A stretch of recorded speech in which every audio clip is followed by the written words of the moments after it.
Bonjour, aujourd'hui je vais donner à François plus de détails sur l'hypertension artérielle. Avant toute chose, qu'est-ce que la tension artérielle? Il s'agit d'une mesure qui permet d'évaluer la pression que le sang exerce sur les parois des vaisseaux sanguins. Elle est essentielle pour assurer la bonne circulation du sang et le transport des molécules nécessaires à notre survie, l'oxygène, les nutriments, les hormones. Elle est exprimée par deux chiffres, un chiffre haut, qui correspond à la pression quand le cœur se contracte, et un chiffre bas, qui correspond au relâchement du cœur entre deux battements. Elle est considérée comme normale aux alentours de 12,8. Mais alors, qu'est-ce que l'hypertension?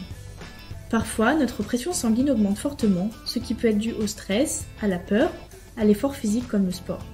Dans ces cas-là, il n'est pas nécessaire de s'inquiéter. Le problème arrive quand cette pression est tout le temps trop élevée, soit une tension au-dessus de 14,9. Cette hypertension doit être prise en charge, car elle peut être dangereuse, voire fatale dans le pire des cas. Elle peut être causée par plein de facteurs, comme dans 90% des cas par un diabète, un stress chronique, la cigarette, le surpoids, ou encore à cause d'une certaine hérédité. Le piège de l'hypertension, c'est qu'elle ne se ressent pas tant qu'elle n'entraîne pas de problèmes cardiovasculaires plus importants. C'est une maladie silencieuse. Il est donc très important de vérifier régulièrement sa tension après 50 ans, que ce soit chez le médecin ou à domicile.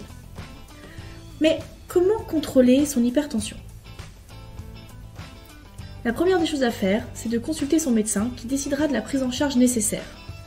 Il existe tout de même quelques petites habitudes à prendre pour compléter cette prise en charge. Il faut passer par le contrôle de son alimentation et de son poids. Côté alimentation, il faut choisir les matières grasses et éviter les graisses saturées, surtout présentes dans les produits animaux. Évidemment, qui dit hypertension dit sel.